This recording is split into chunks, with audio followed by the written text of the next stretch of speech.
Nous sommes là dans la présence de Dieu. Bien-aimés, le Seigneur est notre force, il est notre appui, il est notre bouclier, il est notre rempart, notre rédempteur et notre rocher. Il s'appelle Jésus, il s'appelle le roi des rois, le Seigneur des seigneurs. Oh bien-aimés, nous sommes dans le mois de la Pentecôte. Oh my God, oh my God, oh my God.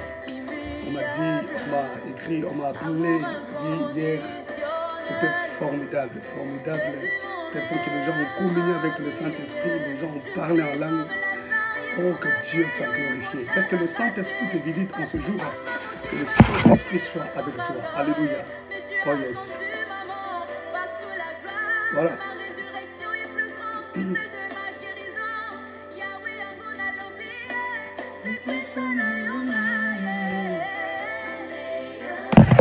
Nous allons prier tous ensemble.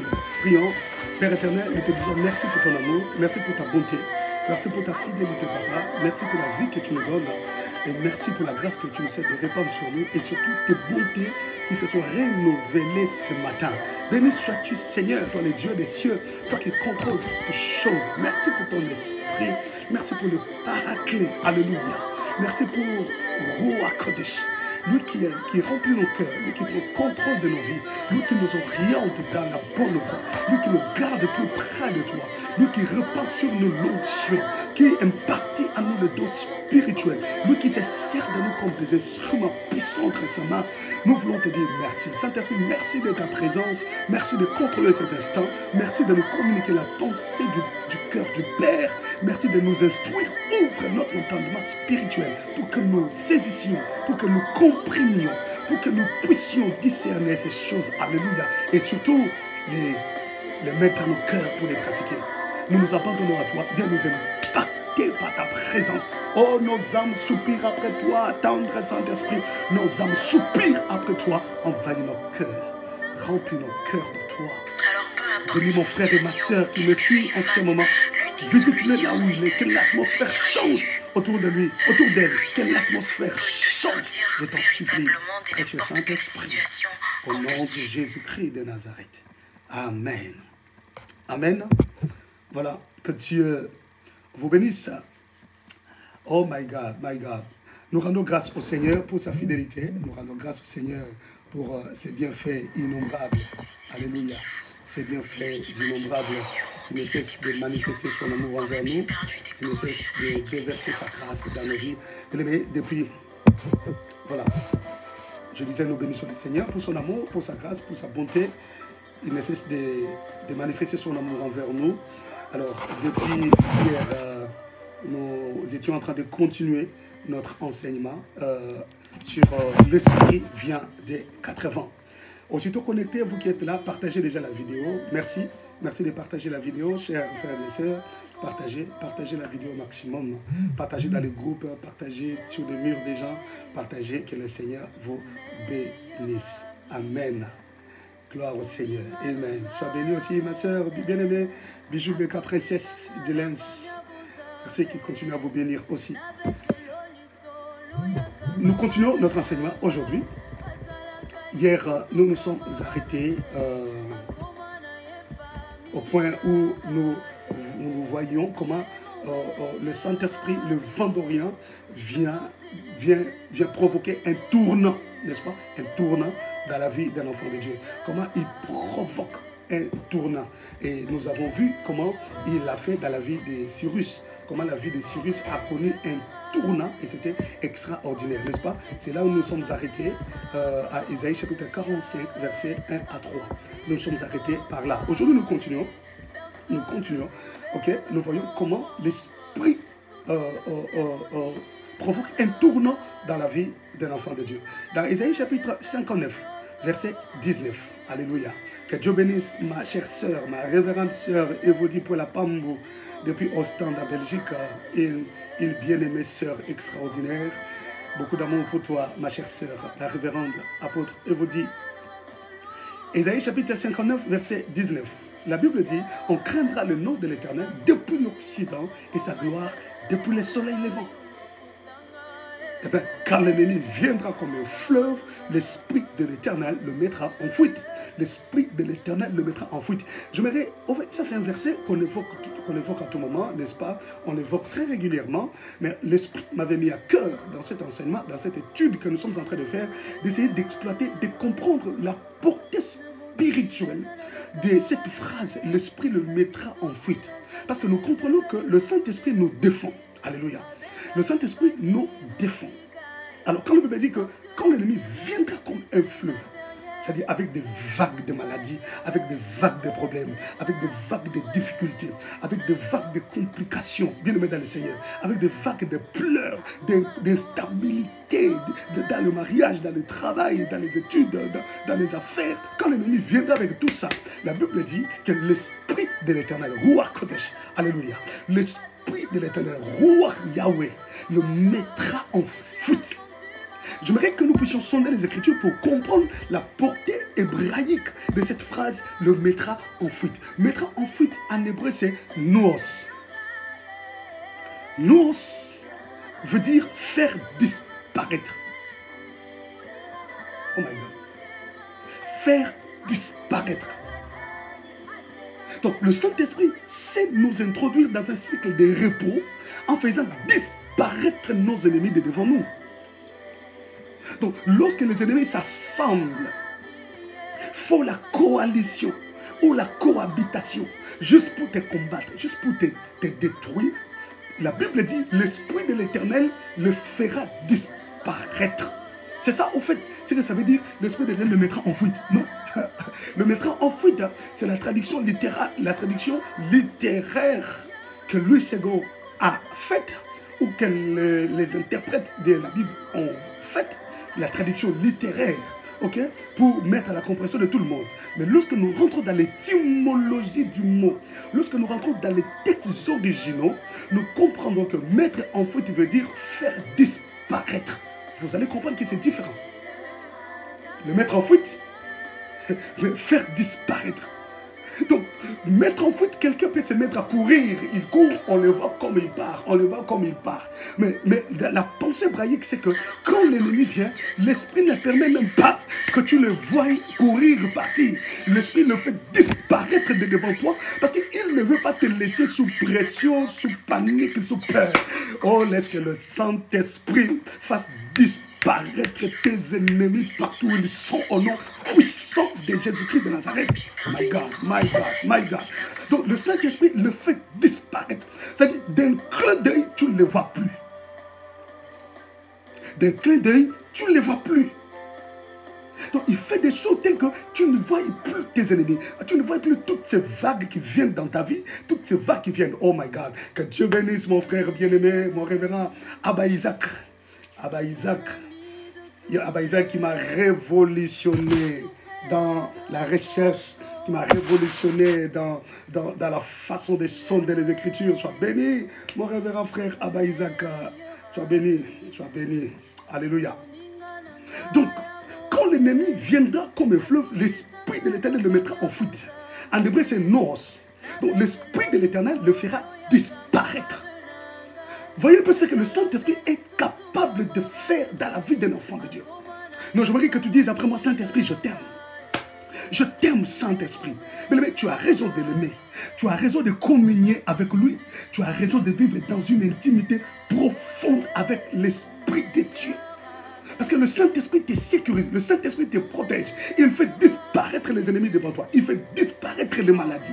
Le Saint-Esprit fait disparaître le blocage, fait disparaître l'instabilité, fait disparaître tous les sorciers devant toi. Donc il ne les fait pas courir, mais il les fait disparaître. Parce qu'il veut que tu restes en paix. Il veut que ton cœur adore Jésus. Bien-aimé, lorsque l'Esprit vient comme le vent d'Orient, il fait disparaître les ennemis. C'est comme ça que nous avons vu. Alléluia. Alléluia. Ruach Kadim. Donc il vient, il fait reculer les obstacles. Il fait reculer les obstacles. La Bible dit, devant la mer Rouge, Dieu a dit à Moïse, étends ta verge. Et la Bible dit, l'Éternel refoula la mer par un vent d'Orient qui souffla avec impétuosité. Ruach Kadim.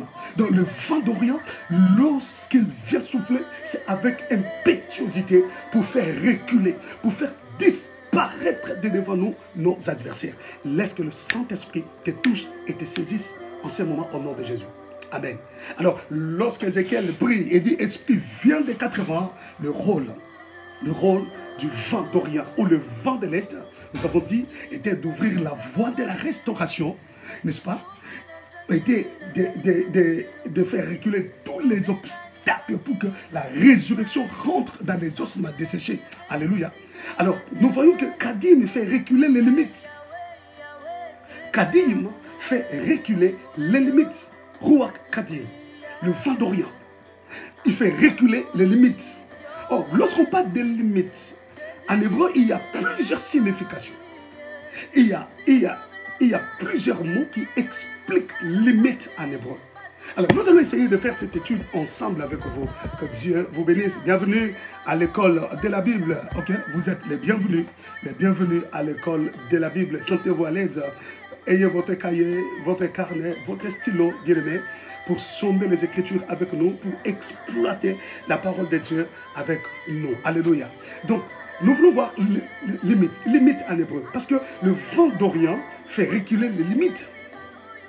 Mais lorsqu'on parle des limites, nous avons tendance à voir un seul aspect des limites. N'est-ce pas? Une clôture qui limite une parcelle. N'est-ce pas? Mais nous allons essayer d'entrer en profondeur. Ouvrons notre analyse. Lorsqu'on parle de limites, le premier mot hébreu qui parle de limites, c'est Gebol. Gebol veut simplement dire frontière. Donc, lorsqu'on parle de limites, on voit la frontière ou les frontières. Les frontières constituent aussi des limites des territoires, n'est-ce pas? Alors, lorsque on parle de Gebol, qui veut simplement dire frontière, nous comprenons que l'esprit, lorsqu'il fait reculer les limites, lorsqu'il recule les limites de devant nous, donc en faisant reculer les frontières, l'esprit élargit l'espace de notre règne. Donc lorsque le Saint-Esprit vient comme le vent d'Orient et il souffle dans ta vie, il fait reculer les limites devant toi, il refoule les limites devant toi, donc il élargit l'espace de ton règne. Alléluia. Donc le Saint-Esprit s'occupe de notre réobot, il s'occupe de notre élargissement, il s'occupe de notre règne. Donc il fait plus que nous faire parler la langue, il fait plus que nous faire prophétiser dans le Seigneur. Alléluia. Il s'occupe de notre réobot. Donc il s'organise pour nous introduire dans un repos. Il s'organise pour que nous vivions les repos du Seigneur. Alléluia. Donc il sait nous créer de l'espace en faisant reculer nos limites, les limites familiales, les limites ancestrales, les limites professionnelles. Alléluia. Les limites psychologiques. Le Saint-Esprit fait reculer tes limites afin que tu puisses régner calmement. Je prie Dieu en ce midi que l'Esprit de Dieu se lève dans ta vie, qu'il vienne comme le vent de l'Orient et qu'il fasse reculer toutes les limites de ta vie, qu'il fasse reculer les frontières de ta vie, qu'il te crée un espace pour régner calmement. Oui, qu'il élargisse l'espace de ta tente, qu'il s'occupe de ton réobot, de ton élargissement. Alléluia. Que le Saint-Esprit le fasse au nom puissant de Jésus-Christ de Nazareth. Amen. Voilà, le premier mot qui explique, je disais, le premier mot qui explique limite en hébreu, c'est Gebol, ok? Et Gebol, donc, qui veut simplement dire frontière. Et le Saint-Esprit, lorsqu'il souffle comme le vent d'Orient, il fait reculer les frontières. Il brise les frontières. Alléluia. Donc tu sors d'une famille où on vous a mis des frontières, on vous a mis des limitations. Lorsque l'Esprit de Dieu vient souffler dans ta vie, il fait reculer tes limites, il fait reculer tes frontières. Il permet que tu vives au-delà des limites familiales. Il permet que tu vives au-delà des limites psychologiques, au-delà même des limites universitaires. Alléluia. Des limites intellectuelles. Intellectuellement, tu es limité quelque part. Parce que peut-être tu n'es pas allé trop loin avec les études. Mais lorsque le Saint-Esprit vient te toucher, lorsqu'il souffle dans ta vie comme le vent d'Orient, il repose pousse tes limites intellectuelles. C'est comme ça que tu verras des gens qui n'ont pas assez étudié, les gens qui ne parlent même pas bien français, mais le Saint-Esprit les prend, il les positionne, il met derrière ces gens-là des profs d'université, des universitaires qui s'assoient là au banc, qui les écoutent. Tu entends le pasteur prêcher, il ne parle pas bien, il fait beaucoup de dégâts, beaucoup de gaffes, bien aimé, dans son français. Mais les gens qui sont assis, ils ont beaucoup étudié plus que lui, mais ils sont là, assis, ils entendent, ils disent Amen, Daddy avance, Amen, je reçois, il sait la parole de Dieu. Mais tu regardes comme ça intellectuellement, il est plus avancé que celui qui parle. Oui, parce que quand le Saint-Esprit souffle dans ta vie, il te fait fonctionner au-delà de tes limites intellectuelles. Il te fait fonctionner au-delà de tes connaissances, au-delà de ton savoir. Parce que l'onction vient élargir les capacités. C'est ce que nous appelons en hébreu Mashak ou Maoshach. Lorsque on déverse l'huile sur toi, la première des choses que lui fait, tu es bibdoué, donc l'esprit t'embibdoué pour élargir tes capacités. Alors quand le Saint-Esprit vient souffler dans ta vie, comme le vent d'Orient, il fait reculer tes limites. Donc il crée de l'espace, il élargit ton espace. Je prie en ce midi que le Saint-Esprit élargisse ton espace, que le Saint-Esprit fasse reculer les limites de ta famille, tes limites intellectuelles, tes limites universitaires, tes limites familiales. Tu sors d'une famille où il y a des limites, les gens ne peuvent pas dépasser tes limites, les gens ne peuvent pas aller à ce niveau, les gens ne peuvent pas monter à ce niveau, les gens ne peuvent pas se marier, ils ne peuvent pas être heureux dans le mariage, ils ne peuvent pas se stabiliser. Les gens qui travaillent comme s'ils ne travaillaient pas, ils travaillent mais ils n'avancent pas, ils ne progressent pas, ils dépendent des miettes. Alléluia. Bien aimé, mais lorsque le Saint-Esprit vient, lorsqu'il vient comme le vent d'Orient, il vient élargir ton espace de règne. Je lève ma main comme l'homme de Dieu. Je prie que le Saint-Esprit élargisse ton espace de règne. Au nom de Jésus, je déclare que tu vas régner paisiblement, parce que l'Esprit souffle, Roi Kadim, il souffle comme le vent d'Orient dans ta vie. Oh, je croyais que tu dirais Amen, je reçois. Amen, je reçois. Oh my God. Oh my Jesus. Alléluia. Alors, le deuxième mot qui explique limite, là, c'est encore merveilleux. C'est encore merveilleux. Encore merveilleux. Ça n'a rien à voir avec ce que nous pensons des limites. Ça n'a rien à voir avec la définition du mot limite en français. Ça n'a rien à voir. Le deuxième mot qui explique limite en hébreu, c'est kok. Kok. J'étais en train de dire, chez les vies des nations, que le deuxième mot qui explique limite en hébreu, ça n'a rien à voir avec la définition française, avec la définition du dictionnaire. Lorsque vous lisez Proverbe chapitre 8, verset 29, vous verrez, on parle que Dieu a tracé des limites. Ok? Mais le deuxième mot qui explique limite, c'est kok. Kok veut dire... En fait, kok a plusieurs significations. C'est là où nous allons vraiment développer, n'est-ce pas? 4 significations. Lorsqu'on dit kok, qui veut dire limite, hein, mais ça signifie d'abord coutume. Coutume. Alléluia. Ou les habitudes. Et là, j'essaie de comprendre quelque chose.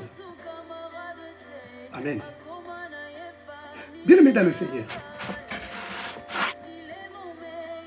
De la même manière que Dieu a tracé des habitudes sur la terre. Parce que c'est ce que le verset vous dit. De la même manière que Dieu a tracé des habitudes sur la terre, des choses qui se suivent.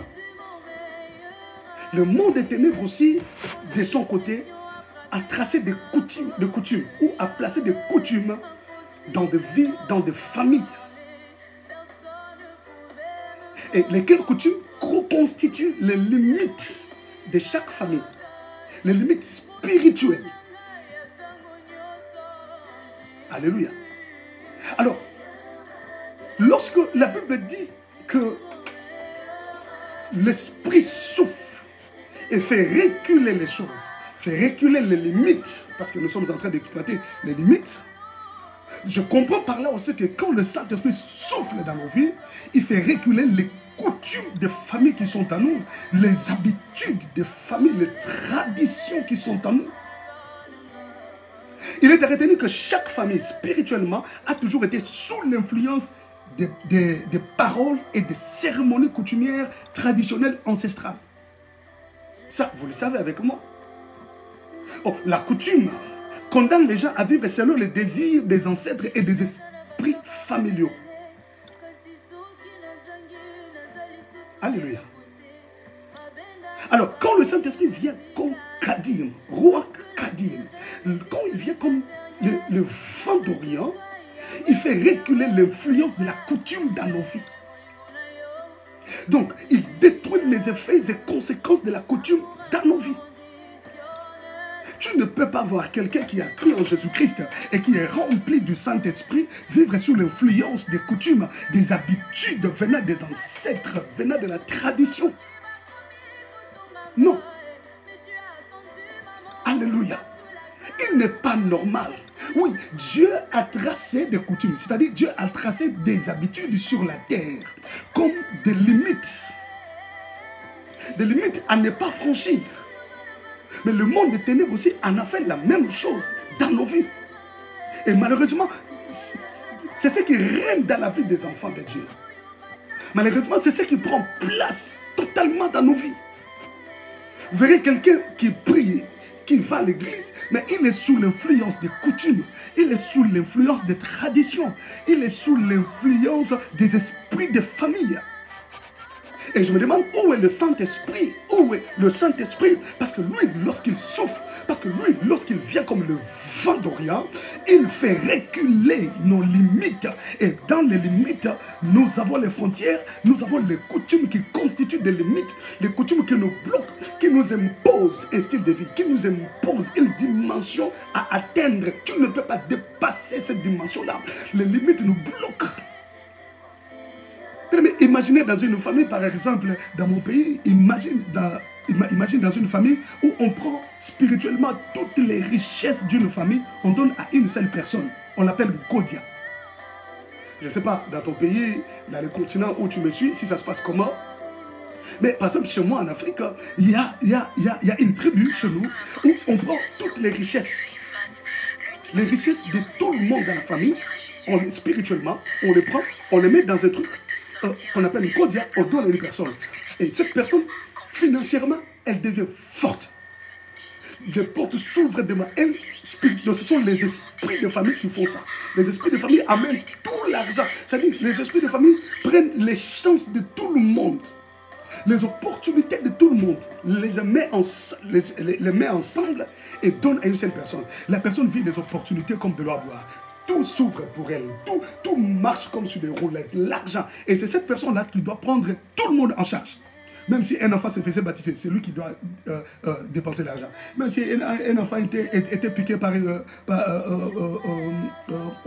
les sectes, par une mouche, c'est lui qui doit sortir l'argent. Quelqu'un veut se marier, c'est lui qui s'occupe de tout. Tout le monde a un regard fixé sur cette personne parce qu'on sait que la richesse de la famille est là. Toi, même si tu faisais tout pour avoir l'argent, tu n'auras pas l'argent. Parce que spirituellement, la coutume t'a limité. Bien aimé, lorsque le Saint-Esprit souffle dans la vie de quelqu'un, le Saint-Esprit fait reculer la coutume.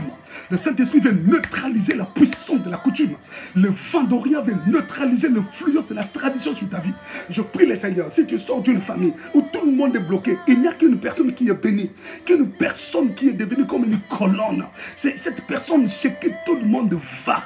J'interdis cela dans ta vie. Je détruis cette influence en libérant la puissance du Saint-Esprit, que tu sois différent de tout le monde dans la famille, que toi le Saint-Esprit te libère, qu'il fasse reculer tes limites, qu'il fasse reculer cette coutume, qu'il fasse reculer ces habitudes venant du monde des ténèbres, afin que ta vie s'élargisse, oui, que ta vie s'élargisse, que tu t'imposes à la gloire. Si tu crois à cette parole, dis très fort, je crois et je reçois. Sobra Sayamana Sandami de gloire. Bien-aimé, le Saint-Esprit fait reculer la coutume, fait reculer les habitudes, les limitations. Alléluia. Alors, coq ne veut pas seulement dire coutume, mais coq veut aussi dire statut. Alléluia. Le statut, c'est-à-dire une certaine identité. Donc, le Saint-Esprit fait reculer les limites. Donc, il fait reculer une certaine identité collée à la vie de la personne. Oh, ça j'adore. Ah, je suis en train de dire, chez les villes des nations, que coq ne veut pas seulement dire coutume, mais coq veut aussi dire statut. Donc, une certaine identité qu'on donne à quelqu'un. C'est pour dire que quand le Saint-Esprit vient comme Ruach Kadim, quand il vient comme le vent, ok? Quand il vient comme le vent d'Orient, il vient reculer, sinon faire reculer tout statut collé à ta vie, une certaine identité, toute identité donnée à ta vie, qui ne cadre pas avec la pensée de Dieu, qui ne cadre pas avec le plan de Dieu sur ta vie. Et lorsque l'Esprit vient comme le vent d'Orient, Roi Kadim, il fait reculer n'importe quel statut collé à ta vie. La question que j'aimerais te poser en ce jour, quel est ton statut? Tu as des statuts de qui? Des chômeurs, des maladifs. Tu as quel statut? Des divorcés, des pauvres. Quel statut as-tu?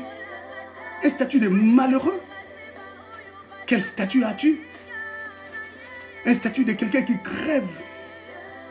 Un statut d'un commandeur? C'est quoi le statut qu'on t'a collé? C'est quoi l'identité qu'on t'a donnée là? Et quand l'Esprit vient, comme le vent d'Orient, il fait reculer les statuts.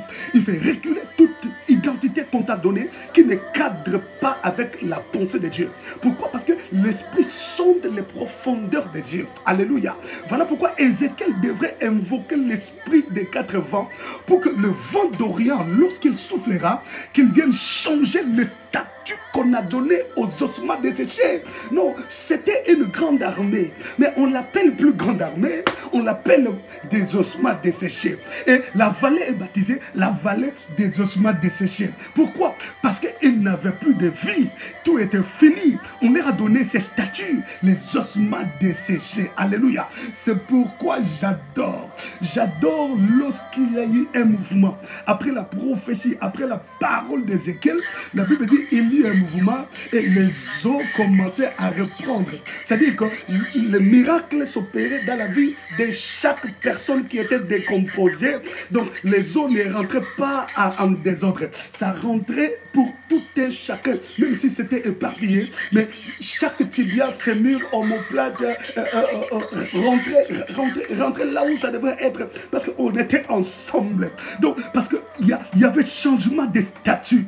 Ça devait quitter les ossements desséchés et devenir une grande armée. J'annonce le changement de statut de quelqu'un en ce midi. Là où tu me suis, si on t'a collé l'identité d'une femme qui ne conçoit que pour avorter involontairement, la grossesse ne reste pas dans tes entrailles. À chaque fois qu'il y a une grossesse, tu dois avorter. À chaque fois qu'il y a une grossesse, la grossesse doit sortir. Et on t'a collé ces statuts. Je viens changer ces statuts par la puissance du Saint-Esprit au nom puissant de Jésus-Christ. Quel est le statut qui est collé à toi? Un célibataire, tes relations commencent et finissent en cours de route. Ça n'arrive jamais au bout. Je viens proclamer le changement des statuts de quelqu'un. Que tu sois homme ou femme. Quel que soit là où tu te trouves en ce moment, si tu entends ma voix comme l'envoyé de Dieu, je déclare que le Saint-Esprit souffle dans ta vie comme le vent d'Orient et qu'il commence à changer ton statut. Est-ce que tu reçois cette parole? Si tu reçois cette parole, qu'elle soit pour toi.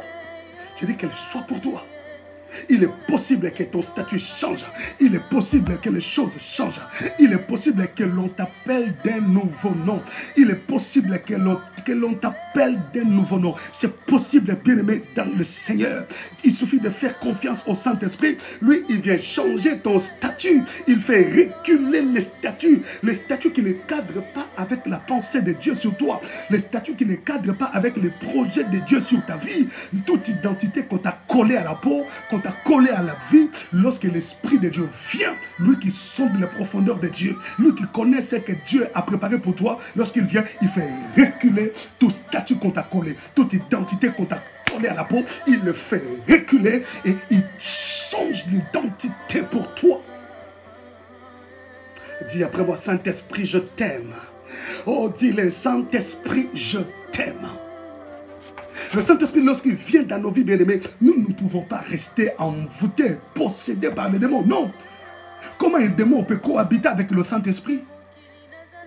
Là où l'esprit de lumière est, l'esprit qui éclaire, l'esprit de lumière, l'esprit de clarté, là où il est, alors que les démons aiment les ténèbres, aiment l'obscurité, où va-t-il se cacher? Là où il y a le Saint-Esprit. Oh, j'aime le Saint-Esprit. Lorsqu'il vient, il éclaire notre vie, il change notre identité, il change notre statut. Je proclame que le mariage soit libéré dans ta vie. Je proclame que le travail soit libéré dans ta vie. Je proclame que tes finances soient libérées. On ne peut pas te coller le statut de pauvre alors que Jésus-Christ t'a béni. Tu es béni de toutes sortes de bénédictions dans les lieux célestes. Comment tu peux avoir le statut de pauvre? Laisse que le Saint-Esprit fasse reculer ces statuts, qu'il change ton statut. En fait, le statut qu'on te donne, l'identité que l'on te donne, constitue une limitation de ta vie. Alléluia. Constitue une limitation de ta vie. Alors que le Saint-Esprit vient, lorsqu'il vient, lui, il fait reculer les limites. Oh my God. Lui, lorsqu'il vient, il fait reculer les limites. Et parmi les limites, il y a le statut. Nous sommes en train d'étudier le deuxième mot hébreu qui parle de limites. Kok. Kok ne veut pas seulement dire coutume ou statut, mais kok veut aussi dire ordonnance. Ordonnance. Donc, lorsque l'esprit recule les limites ou fait reculer les limites, il fait reculer aussi les ordonnances signées contre ta vie. Oh my goodness. J'aime le Saint-Esprit. Esprit vient des quatre vents. Oui, esprit vient des quatre vents.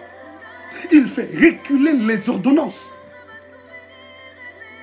Vous allez vous rendre compte que le mot ordonnance en hébreu, c'est aussi kok, comme limite. Donc l'ordonnance, c'est une limite. Lorsqu'on signe une ordonnance, on limite ta vie. On limite ta vie. Lorsqu'une ordonnance est signée, ta vie est quadrillée là. Et lorsque l'esprit fait reculer les limites, c'est-à-dire qu'il fait reculer aussi les ordonnances. Oh my God. Or, le mot ordonnance qui est kok aussi en hébreu, mais cette fois-là, ordonnance veut dire les décisions de la loi. Voyez-vous? Les décisions de la loi. Donc, les décisions de la loi constituent des limites pour ta vie. Tu ne peux pas faire ça, tu ne peux pas faire ça, tu ne peux pas aller ici, tu ne peux pas aller là. On t'a limité. C'est pourquoi kok veut dire ordonnance. Alors, si l'esprit fait reculer les limites, donc il fait reculer les ordonnances. Il fait reculer les ordonnances. L'Esprit de Dieu. Oh my God. Oh my God. Je vois ce que l'Esprit est en train de faire dans la vie de quelqu'un. Oui.